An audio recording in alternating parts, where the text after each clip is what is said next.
여보, 미안해. 내가 괜히 제주도 살자고 해서. 아내가 울먹이면서 그 말을 했을 때 제 입에서 나온 대답은 이거였습니다. 괜찮아요. 당신 혼자 결정한 것도 아니잖아요. 하지만 제 마음속 진심은 달랐습니다. 지금 이 순간에도 제 전 재산이 들어간 제주 전원주택은 사람 한 명 살지 않는 채 풀숲에 파묻혀 썩어가고 있습니다. 제가 그 집에 쏟아부은 돈은 퇴직금, 저축 다 합쳐서 총 2억 5천만 원입니다. 그 집이 지금 얼마에 나와 있는지 아십니까? 1년이 넘도록 1억 5천에 내놔도 아무도 안 사갑니다. 제 이름은 박종길입니다. 올해 68입니다. 오늘 이야기는 조금 부끄럽습니다. 그래도 제 얘기를 솔직하게 들려드리는 이유는 저 같은 실수를 반복하실 분들이 반드시 또 생길 것 같아서입니다. 혹시라도 퇴직하고 제주 전원주택, 시골 전원 생활을 꿈꾸고 계신 분이 계시다면 제 이야기 끝까지 들어보시고 판단 한 번만 더 해보셨으면 합니다. 저는 용인에 있는 공공기관에서 시설관리직으로 32년을 일했습니다. 전기, 설비, 안전관리, 눈에 잘 안 띄지만 없으면 안 되는 일들이죠. 연봉은 4천 중반 정도, 크게 넉넉하진 않았지만 성실하게 살았습니다. 그 덕분에 퇴직금으로 1억 8천만 원, 평생 아껴 모은 저축이 7천만 원, 딱 합해서 2억 5천이 제 손에 들어왔습니다. 그날 집으로 돌아오는 길에 솔직히 기분이 너무 좋았습니다. 아, 이제 나도 노후 걱정은 좀 덜겠구나. 이 정도면 어디 가서 굶지는 않겠구나. 그때까지만 해도 제 인생이 이렇게 꼬일 줄은 정말 몰랐습니다. 아내 이선희는 올해 65입니다. 평생 전업주부로 살았고 살림 하나는 누구에게도 안 밀리는 사람입니다. 특히 습기에 민감해서 장마철만 되면 집안 곳곳에 제습제를 놓고 빨래는 구석구석 잘 말렸는지 늘 확인하는 습관이 있습니다. 자식은 둘입니다. 40살 큰아들 준호는 분당 회사원, 37달 미정이는 수원에서 간호사로 일합니다. 딸아이는 직업 특성상 부모 건강, 병원 접근성에 유난히 신경을 많이 썼습니다. 아빠, 어딜 가셔도 병원은 가까워야 돼요. 그 말이 나중에 제 가슴을 후벼 파르게 될 줄은 이때는 몰랐습니다. 퇴직하고 나니까 처음 2달은 정말 좋았습니다. 아침에 눈 떠도 출근할 데가 없고 시간이 전부 제 것이라는 게 이렇게 달콤할 수가 없더라고요. 하지만 석 달이 지나자 말 그대로 하루하루가 비어있는 기분이었습니다.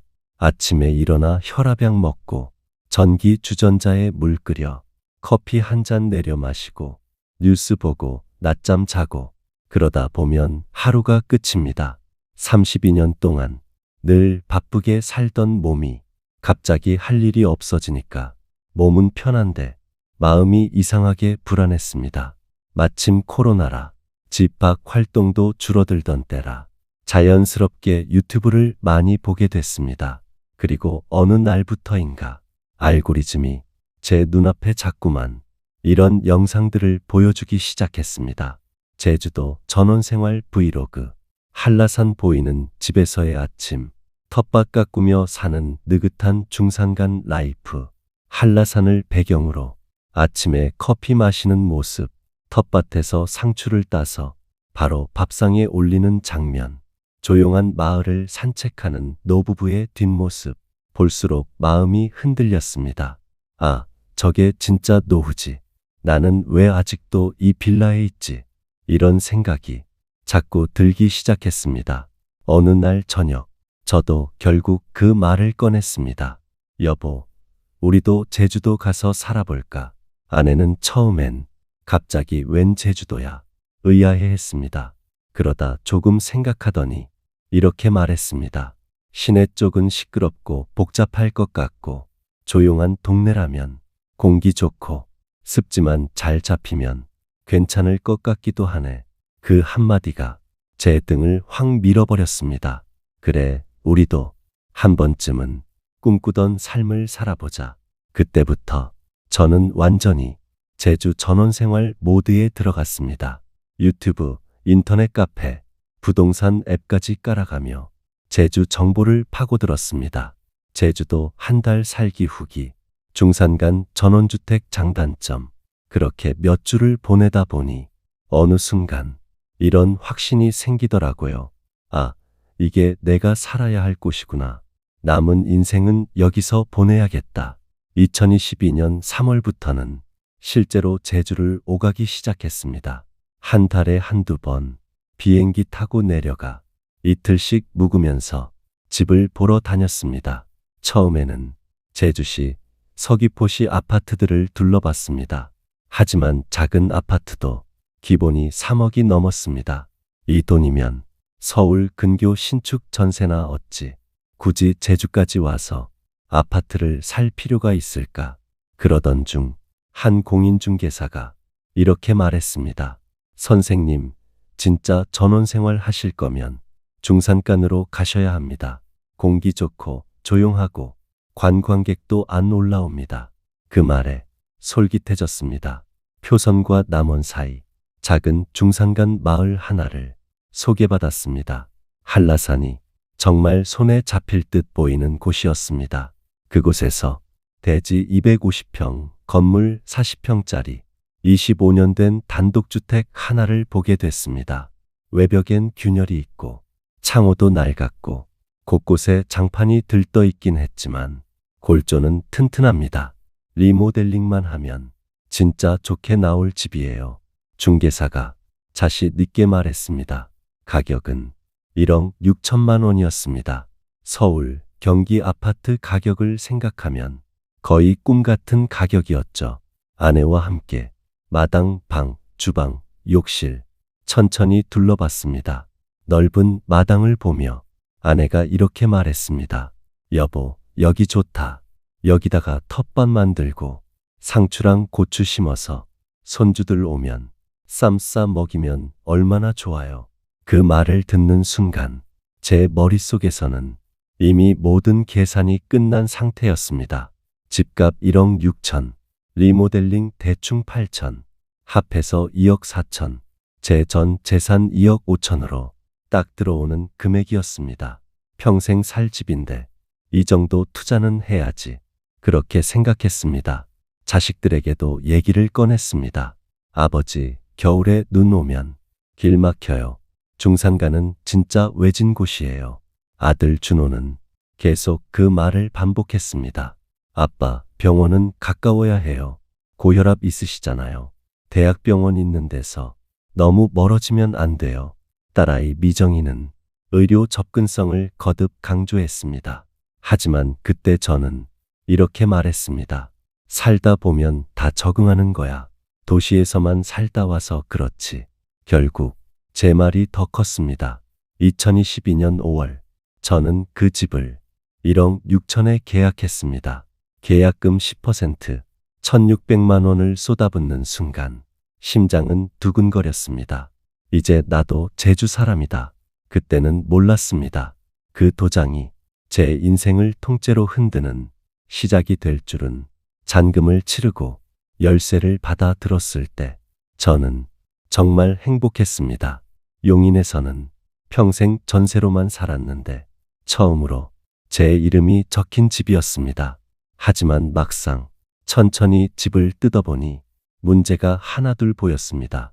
벽지는 여기저기 찢어져 있고 장판은 군데군데 들떠 있고 욕실 타일은 금이 가 있고 싱크대는 녹이 슬어 있었습니다. 창문은 나무틀이라 틈새로 바람이 숭숭 들어올 것 같았고요. 여보, 이거 리모델링 제대로 해야겠다. 결국 리모델링 업체들을 여러 군데 불러 견적을 받았습니다. 어떤 곳은 6천, 어떤 곳은 1억이 넘는 곳도 있었습니다. 그 중간쯤 되는 업체 하나를 골랐습니다. 대표는 말을 참 잘하던 사람이었습니다. 사장님, 제주도는 습기랑 바람이 생명입니다. 단열 제대로 안 하시면 나중에 곰팡이 결로 때문에 진짜 고생하십니다. 이중창으로 바꾸시고 지붕 방수 확실히 하셔야 돼요. 듣고 보니 다 맞는 말 같았습니다. 최종 견적은 내부 전체 공사 5천만 원, 단열 보강과 창호 교체 2천만 원, 지붕 방수와 외벽 보강 1,500만 원, 합해서 8,500만 원이었습니다. 집값보다 많이 나오네.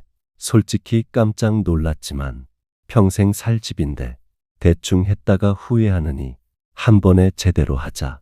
스스로를 설득했고 계약금 3천만 원을 바로 송금했습니다. 2달이면 끝난다던 공사는 거의 석 달이 걸렸습니다. 그래도 공사가 끝나고 한 번 들어갔을 때 그 설렘은 아직도 잊히지 않습니다. 문을 열자 완전히 새 집이었습니다. 새하얀 벽지, 반짝이는 장판, 환해진 주방과 욕실, 창밖으로 펼쳐진 한라산과 푸른 초원이 액자처럼 보였습니다. 아내도 얼굴이 환해졌습니다. 여보, 진짜 예쁘다. 우리 집이 이렇게 바뀔 줄 누가 알았겠어요. 마지막 잔금 2,500만 원을 치르고 정리해보니 집값 1억 6천, 리모델링 8,500, 총 2억 4,500만 원, 퇴직금과 저축 2억 5천 중에서 통장에 남은 돈은 500만 원 정도였습니다. 그래도 집은 완벽하잖아. 생활비만 아껴 쓰면 되지. 그때의 저는 진심으로 그렇게 믿고 있었습니다. 제주 생활 첫 달은 정말 꿈 같았습니다. 아침마다 한라산을 바라보며 눈을 뜨고 공기 좋은 길을 왕복 40분씩 산책했습니다. 마을 어르신들과 인사도 나누고 이야기도 섞었습니다. 어디서 오셨어요? 용인에서 왔습니다. 은퇴하고 내려왔어요. 잘 오셨네요. 여기가 공기가 최고죠. 도시에서는 상상하기 힘든 풍경이었습니다. 마당에는 아내가 텃밭을 만들었습니다. 상추, 고추, 쑥갓 여러 가지를 심어놓고 매일같이 물을 주고 잡초를 뽑았습니다.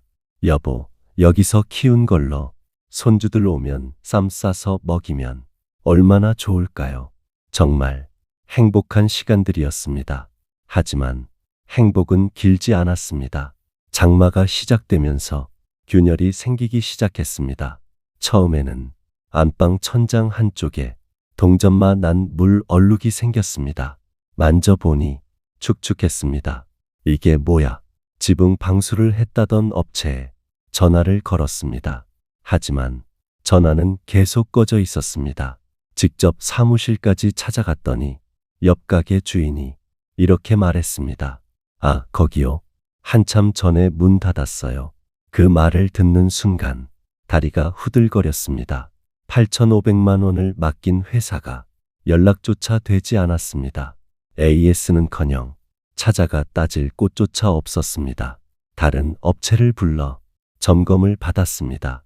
기술자는 지붕을 한참 살펴보더니 담담하게 말했습니다. 방수 처리가 전체적으로 약합니다.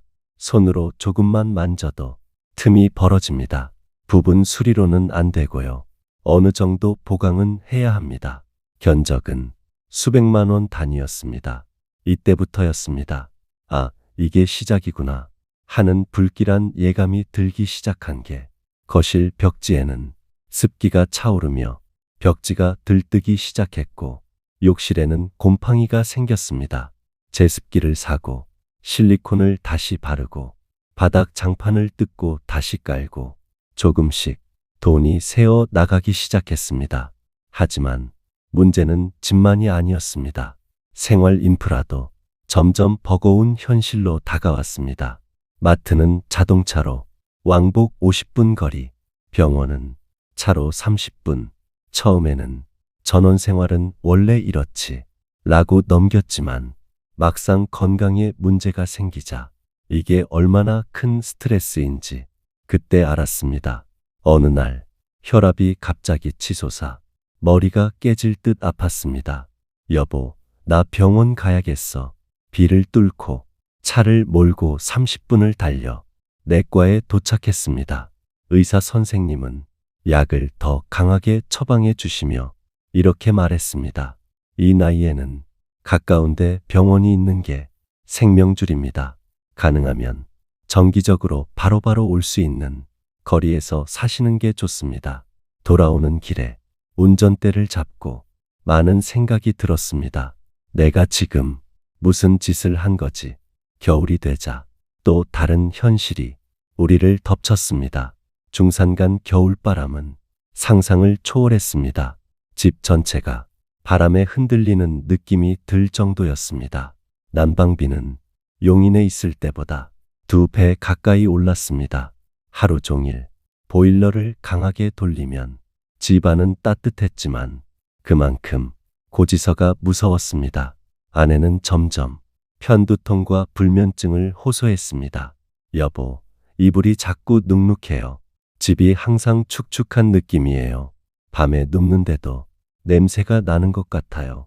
제주도의 습기와 바람은 단순히 공기 좋은 섬의 기후가 아니라 집을 갉아먹고 사람 마음까지 갉아먹는 변수였습니다.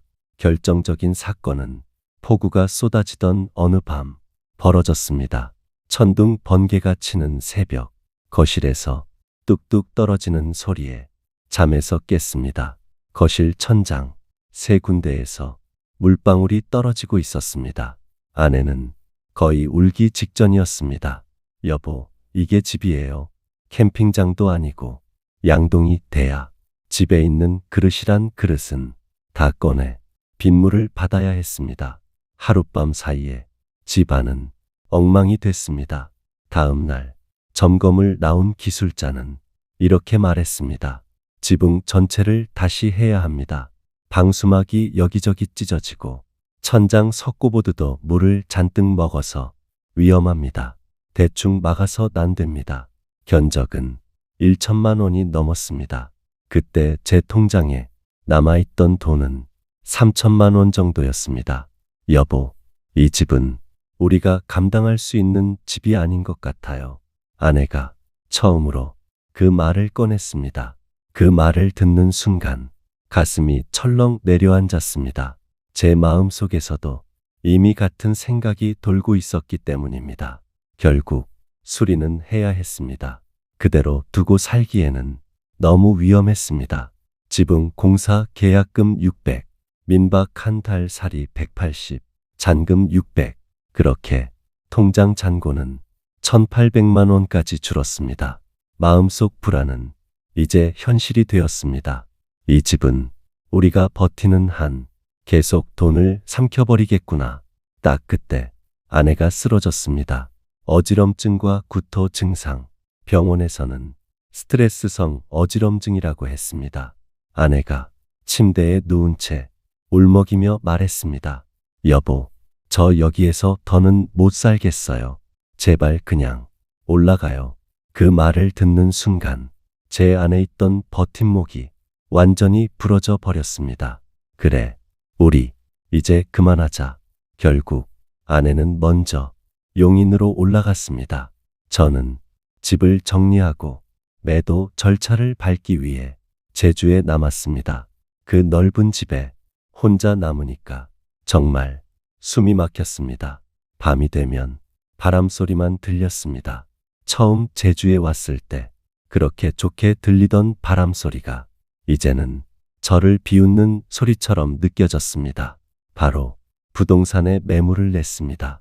사장님, 집에 들어간 돈이 총 2억 조금 넘으니 1억 9천에 내보죠. 중개사는 난색을 표했습니다. 요즘 중산간 전원주택 거래 거의 없습니다. 다들 팔려고만 하지 사는 사람이 없습니다. 그래도 조금은 기대했습니다. 그래도 경치도 좋고 리모델링도 했는데 누군가는 좋아하겠지. 하지만 한 달 동안 문의 전화는 딱 한 통이 왔습니다. 집을 한번 둘러보고 간 후 그 사람은 다시 연락이 없었습니다. 가격을 깎았습니다. 1억 9천에서 1억 7천으로 그러다 1억 5천까지 내렸습니다. 집에 들어간 돈은 합치면 2억이 넘는데 1억 5천에 내놓고도 사겠다는 사람이 나타나지 않았습니다.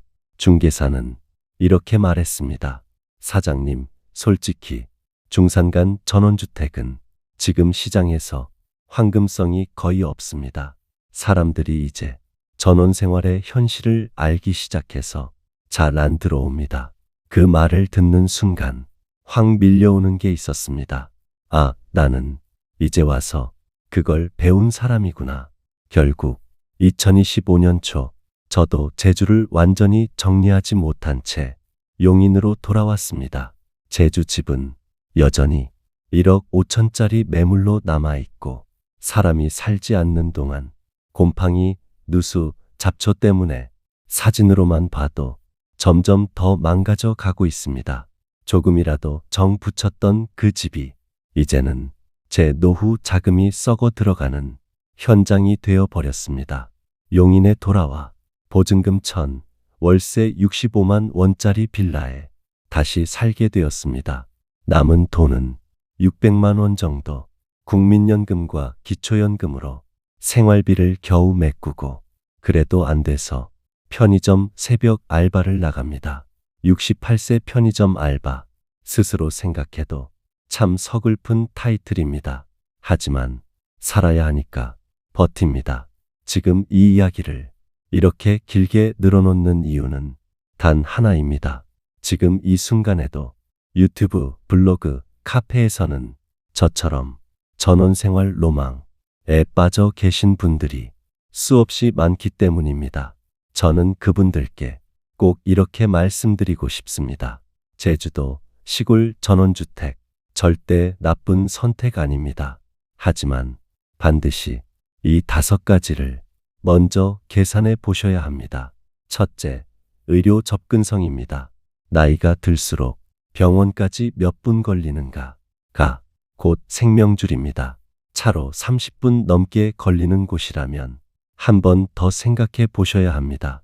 둘째, 교통과 생활 인프라입니다. 마트, 약국, 편의점, 버스 정류장.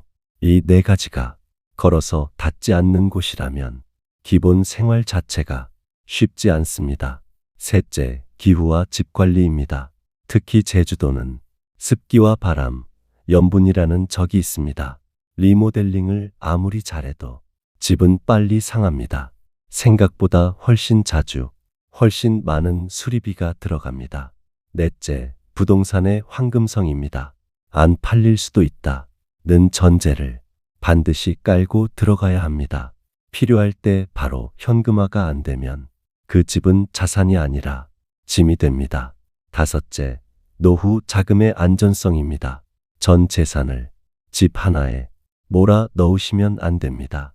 아무리 마음에 드는 집이라도 적어도 절반은 현금으로 남겨 두셔야 합니다. 전원생활은 로망이 아니라 철저한 계산입니다. 살고 싶은 곳이 아니라 버틸 수 있는 곳을 골라야 하는 게 노후라고 저는 뒤늦게 깨달았습니다.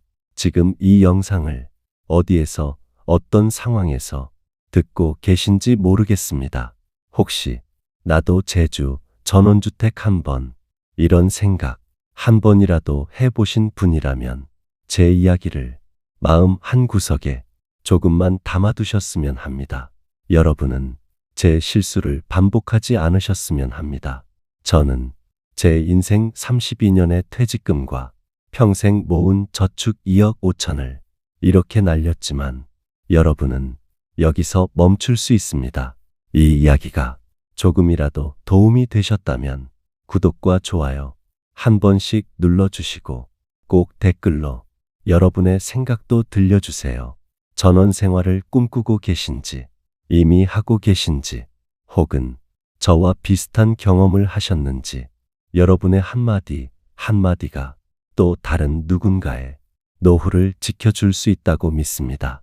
지금 편의점 새벽 알바를 하며 다시 하루하루를 살아가는 68 노인의 이야기였습니다. 끝까지 들어주셔서 정말 감사합니다.